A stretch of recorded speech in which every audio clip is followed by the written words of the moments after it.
மனம் சிறுகதை. அன்று வெள்ளிக்கிழமை அம்மா சண்முகக்கனியுடன் கோவிலுக்கு புறப்பட்டாள் மகேஸ்வரி. தலை நிறைய மல்லிகைப்பூ, கனகாம்பரம். மகேஸ்வரி மனம் ஒரு நிலையில் இல்லை. முன்பு கல்லூரி விட்டு வரும்போதெல்லாம் தங்கமுத்து சீண்டியது நினைவுக்கு வந்தது. ஏன்தான் அழகாக பிறந்தோமோ என்று தன் மீதே வெறுப்பு ஏற்பட்டது. தலையை குனிந்தவாறு அம்மாவுடன் நடந்து சென்ற மகேஸ்வரிக்கு மதில் சுவரில் சாய்ந்தபடி தங்கமுத்து இருப்பது தெரிந்தது. சாதாரண ஆள் இல்லை தங்கமுத்து. தாத்தா சம்பாதித்த சொத்தை 3 தலைமுறைக்கு போதும். இதில் தந்தை சம்பாதித்த சொத்து வேறு. பல தலைமுறைகளுக்கு உட்கார்ந்தே சாப்பிடலாம். சரியாக படிப்பு ஏறாமல் ஊரை சுற்றி வந்தான் தங்கமுத்து. நினைத்தால் எத்தனை பெண்களை வேண்டுமானாலும் வலையில் சிக்க வைக்கலாம். தங்கமுத்துவின் பார்வை நம்மீது படாதா என உள்ளூர் பெண்கள் பலர் ஏங்கி தவிப்பதும் உண்டு. தங்கமுத்துக்கோ மகேஸ்வரியின் அழகு கண்ணை உறுத்தியது. மகேஸ்வரியின் அழகில் பல இளவட்டங்கள் மயங்கி அவள் கண் பார்வைக்காக காத்து கிடந்தனர். ஆனால் மகேஸ்வரியை தங்கமுத்து நோட்டம் விடுவதை பார்த்து ஒதுங்கிக் கொண்டனர் மற்ற இளவட்டங்கள். காரணம், தங்கமுத்துவிடம் எந்த கெட்ட பழக்கமும் கிடையாது. ஆனால் தங்கமுத்துவின் சொல்லுக்கு அடிபணியும் கூட்டம் அவனிடம் இருந்தது. அந்த அடியாள் கூட்டத்தை பார்த்து மற்றவர்கள் மிரண்டன. மகேஸ்வரியின் அழகில் கதிகலங்கி மெய்மறந்து நின்றான் தங்கமுத்து. அவளை எப்படியாவது தன் வலையில் வீழ்த்திவிட வேண்டும் என துடியாய் துடித்தான். மகேஸ்வரியோ பாராமுகமாய் தலையை குனிந்தவாறு சென்று விடுவாள். தங்கமுத்துவும் கோவிலுக்குள் சென்று சாமி தரிசனம் செய்தான். பூஜை முடிந்து பிரசாதம் வாங்கும்போது மகேஸ்வரியின் அம்மா சண்முகக்கனி அருகில் இருப்பதை பற்றி கவலைப்படாமல் அவளை விழுங்குவது போல் பார்த்து கொண்டிருந்தான் தங்கமுத்து. மகேஸ்வரிக்கு சங்கடமாக இருந்தது. மகேஸ்வரியின் அம்மாவோ நடுக்கத்தில் ஏதும் பேச முடியாமல் தவித்தனர். பூஜை முடிந்து வெளியே வந்த பின் மகேஸ்வரியும் அவள் அம்மாவும் விறுவிறென வீட்டை நோக்கி நடந்தன. தங்கமுத்துவை கண்டதும், கிளி உனக்கு கிடைக்குமா, இல்லை எளவு காத்த கிளி கதைதானா என கிண்டலாக கேட்டான் நண்பர்களில் ஒருவன். கிளி என்னிடம் அகப்படும், என் சொல் பேச்சு கேட்கும், வேறு எங்கும் அதை பறக்க விடமாட்டேன் என்றான் தங்கமுத்து. தங்கமுத்து, உன்கிட்ட கோடிக்கணக்கில் பணம் இருக்கு. எத்தனையோ இளம்பெண்கள் உன் கடைக்கண் பார்வை நம்மீது படாதா என ஏங்கிக் கொண்டிருக்கின்றனர். ஆனா மகேஸ்வரியே நீ சுத்தி சுத்தி வரியே என்றான் இன்னொரு நண்பன். மகேஸ்வரி மீது எனக்கு ஆசை இருக்கு. அவ மனசுல என்ன இருக்குன்னு தெரியல. மகேஸ்வரியை தான் திருமணம் செய்வேன். இல்லாவிட்டால் திருமணம் செய்யாமல் காலம் பூராவும் சந்நியாசி வாழ்க்கைதான் என்றான் தங்கமுத்து. உங்க அப்பா அம்மா விடுவாங்களா?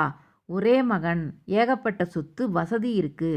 அதை ஆள பேரனோ பேத்தியோ வேண்டும் என்று நினைக்க மாட்டார்களா? மகேஸ்வரியை காதலிச்சு கல்யாணம் பண்ணுவதில் ஒரு சுகம் இருக்கு. ஒரு இடத்திலையும் அவளை தனியா பார்க்க முடியலையே. கோவிலுக்கு வந்தா அவ அம்மா கூட வர்றா. காலேஜுக்கு போகும்போது அவ தோழிகளோட போறா. அவகிட்ட என் காதலை சொல்ல முடியாமல் தவிக்கிறேன். அவ உன்னை இதுவரையில் திரும்பி கூட பார்க்கவில்லை. கோபத்தோடு முறைத்து அல்லவா போகிறாள். பிறகு நீ எப்படி அவ காதலை சொல்லுவது என சீண்டினான் இன்னொரு நண்பன். மோதலில்தான் காதலே ஆரம்பிக்கும். எப்படியாவது அவளை காதலிச்சு அவ சம்மதத்தோடு கல்யாணம் பண்ணியே தீருவேன் என்றான் தங்கமுத்து.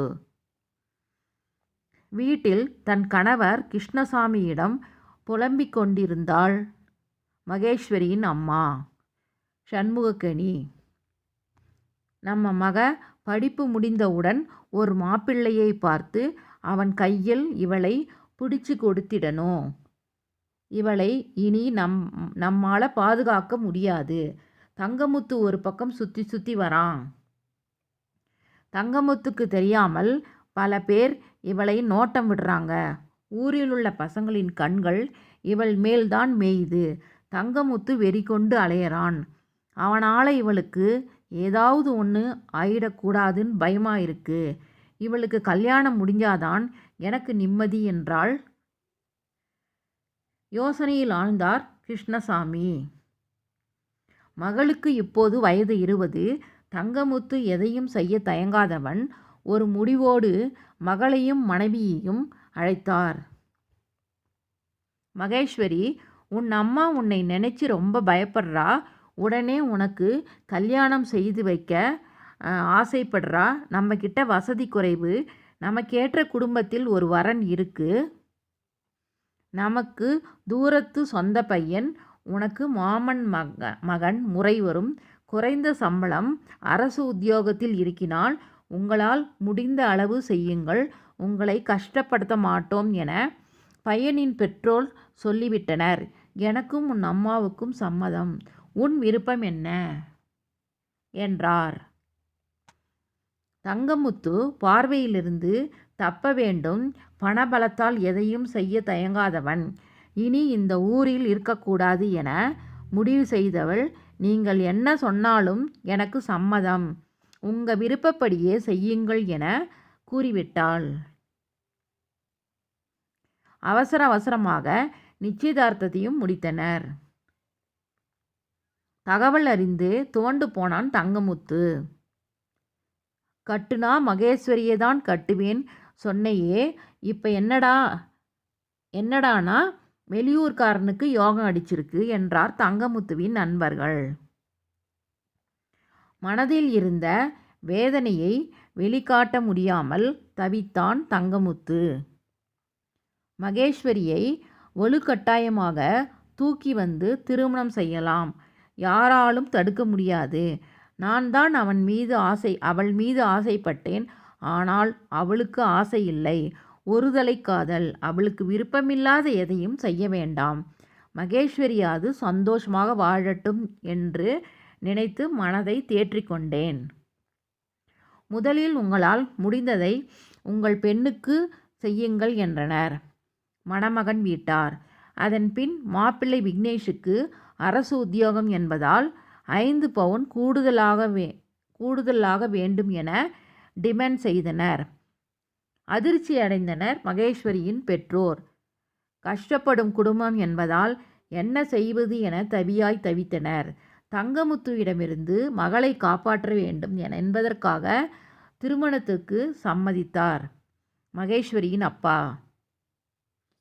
திருமணம் எளிய முறையில் வீட்டின் அருகில் இருந்த காலி இடத்தில் பந்தல் அழைத்து நடந்து கொண்டிருந்தது. திருமண நாளன்று உறவினர்கள் புடைசூழ மகேஸ்வரி மேடையில் அமர்ந்திருந்தாள். முதலில் தாய்மாமன் சடங்கு நடந்தது. மங்களவாத்தியம் முழங்கி கொண்டிருந்தது. அந்த நேரத்தில் மணப்பெண்ணின் சகோதரி மகேஸ்வரியின் கழுத்தை கூர்ந்து கவனித்தார். வேகமாக தன் அப்பாவிடம் வந்து ஏதோ சொன்னாள். மகனிடம் அப்பா ஏதோ விக்னேஷ் முகம் உடனே மாறியது. உண்மையை சொல்லுங்கள், பொய் புரட்டு வேண்டாம். மணப்பெண்ணின் கழுத்தில் கவரி நகை இருக்கு. எத்தனை பவுன் கவரி நகை என்றார் விக்னேஷின் அப்பா.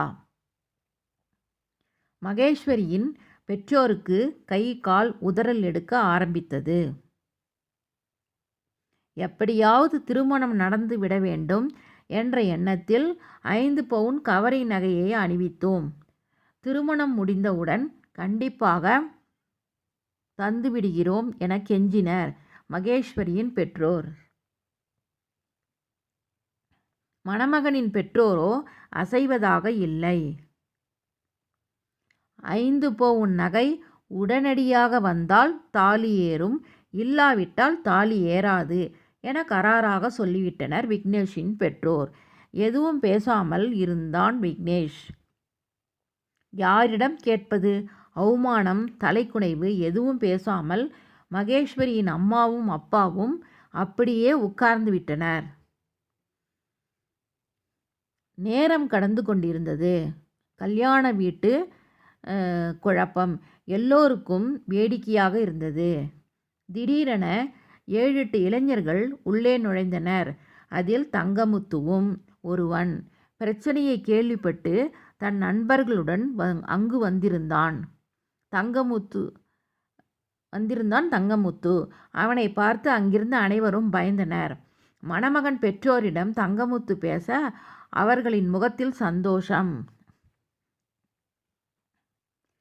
அனைவர் முன்னிலையிலும் 5 பவுன் நகைக்காக மகேஸ்வரியின் திருமணம் தடைபடக்கூடாது. நகைக்கு நான் பொறுப்பு. நகை வாங்க டவுனுக்கு ஆள் போயிருக்கு. இப்ப நகை வந்துவிடும். நம் ஊர் பெண்ணுக்கு ஒரு அவமானம் என்றால் அது நமக்கும் தான். நம் வீட்டில் நம் சகோதரி யாருக்காவது இப்படி நடந்தால் சும்மா இருப்போமா? நம் ஊர் பெண் நன்றாக வாழ வேண்டும் என தங்கமுத்து பேசிக்கொண்டிருக்கும் போதே நகை வாங்கச் சென்ற நபர் 5 பவுன் நகையோடு வந்தார்.